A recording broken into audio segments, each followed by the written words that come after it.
Hey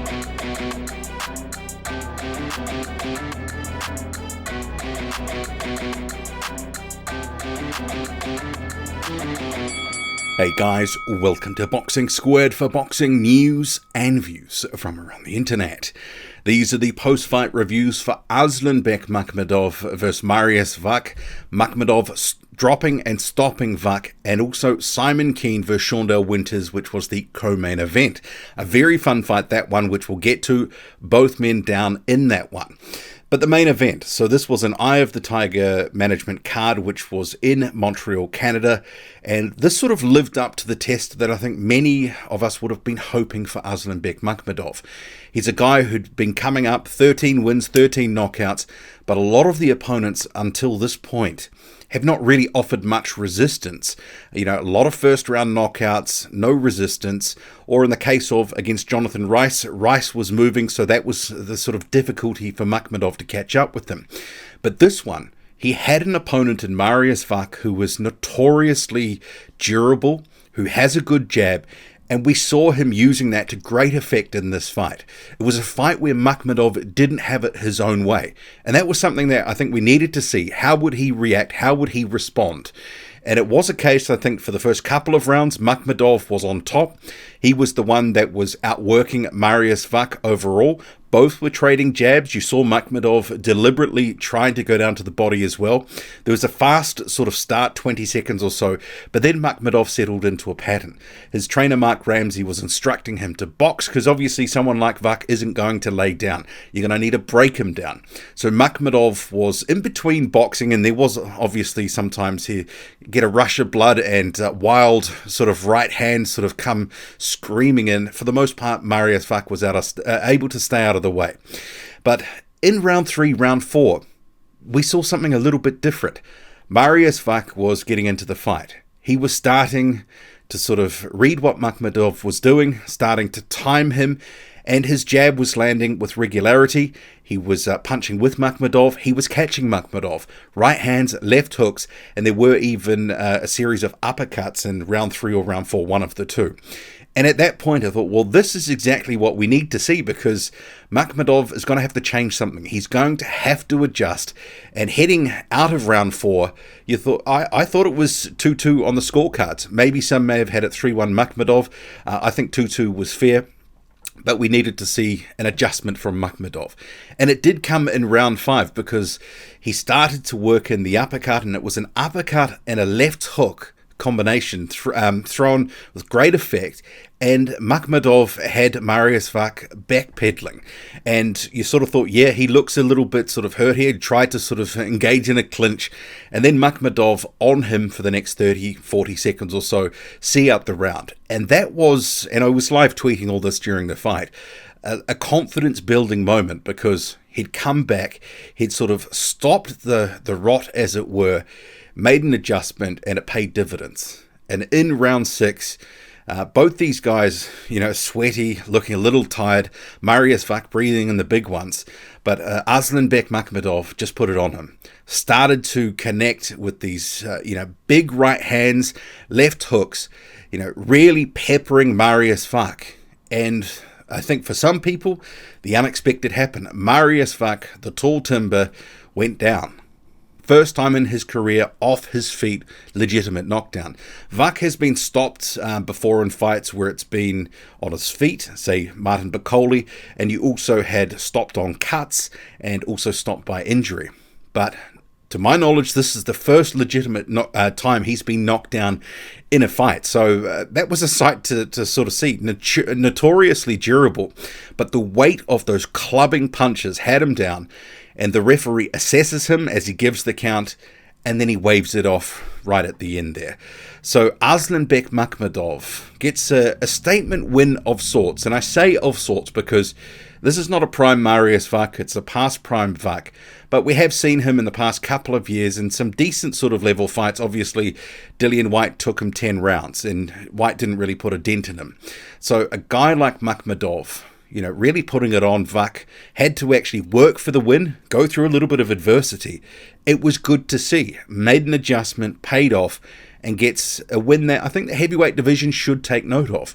I think a lot of people have been calling, or some people have been saying until now, that Makhmudov has felt like more of a gimmick because, he's faced a lot of very faded vets. Samuel Peter, for example, guys that are way past prime, that don't offer too much, that are too past prime to really sort of push him and test him.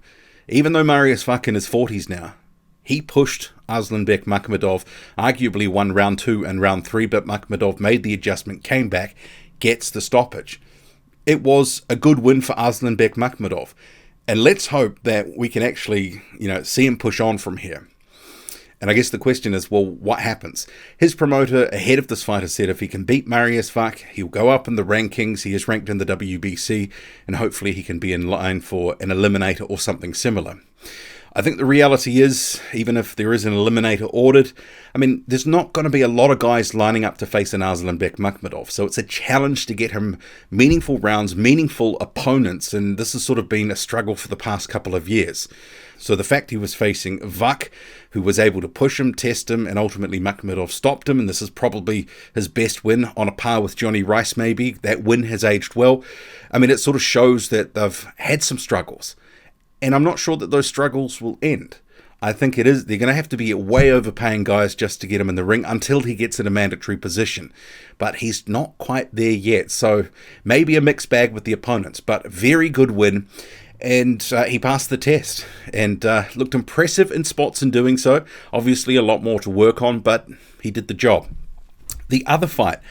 Wow, this was super fun. Simon Kean versus Shondell Winters. And ahead of the fight, and a couple of Facebook groups that I'm in, all that sort of stuff as well, and I think I said on the channel as well, I didn't mind this fight. I thought Shondell Winters, even though there's been diminishing returns with Winters in some of his recent fights, you've also had a guy in Simon Kean who's looked a little bit afraid to pull the trigger. He hasn't shown us his best in recent years. The last couple of years, it's kind of been like he hasn't looked great.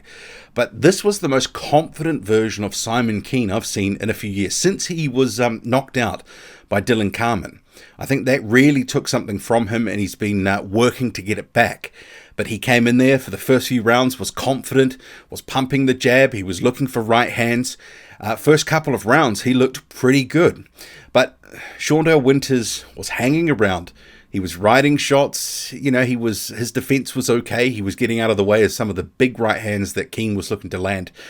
And he was working his way into the fight. And we saw through rounds 3 and 4 in particular, Shondell Winters landing a very stiff jab of his own. He was actually coming into the fight and using his experience and old manning his way into this. And this was also Simon Kean, big guy, 260 pounds, starting to really suck in the big ones, looking more tired than Winters. And I thought, well, if this can get into the second half of the fight, this is going to get interesting, because will Kean gas?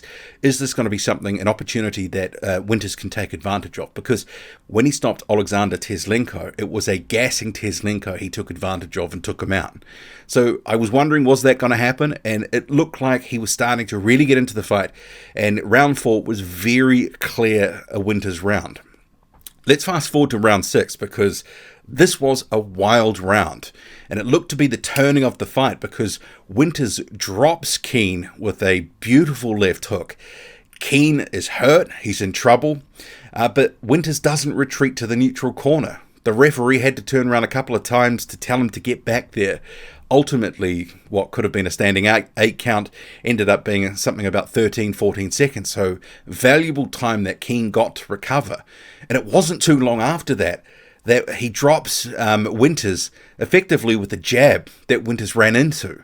But ultimately, Winters beats the count and ends up landing a couple of really solid right hands to finish out the round. So it was a wild round, and round 7, while there were no knockdowns, it was similarly sort of seesaw back and forth, both landing right hands, left hooks, stiff jabs. The head movement from Simon Kean wasn't flash, so when he was getting hit with that jab, it was really sort of rocking his head back and sweat flying, all that sort of stuff. But it was a case by round 8 where things started to slacken a little bit. Very even round, less activity, both guys looking very tired. Both guys looking vulnerable, both guys looking like they could go down at any moment. Round 9, Simon Kean capitalizes on that tiredness. Beautiful right hand, drops Shawndell Winters. He is on skates after that. And effectively, it was about half a dozen punches following up after Winters beats the count, where Simon Kean is just landing flush. Drops Winters again, another right hand floors him. The referee immediately waves it off. So a 9th round stoppage for Simon Kean. Fun fight. Really enjoyed it. Simon Kean gets the win here. And as I've noted in videos in the last year or two, haven't really been impressed with what Kean's doing, how he's looked, but this was the most confident version of him. And the fact he was able to get himself off the canvas, show heart, determination, stay in the fight, ultimately drop and stop his man. Showed a lot of courage, determination, and heart. And like I say, best version of Kean I've seen for some time. I mean, there was some talk on the broadcast that Kean and Makhmudov being in the same stable, Kean rates himself alongside Makhmudov. I think at this point, Makhmudov's on just a slightly higher arc in plane than Simon Kean. I would say at this point, Simon Kean somewhere between top 50, top 60, somewhere there or thereabouts. Makhmudov much higher and on to greater honours at some point, bigger fights. But the rebuilding of Simon Kean continues, and he looked much better in this fight. Fun sort of card in the end with these two heavyweight fights. Really enjoyed it. If you caught it, what'd you make of it all? Drop a comment loud and often. Hit like, hit subscribe. Follow me on Twitter, boxing_squared. I'm out.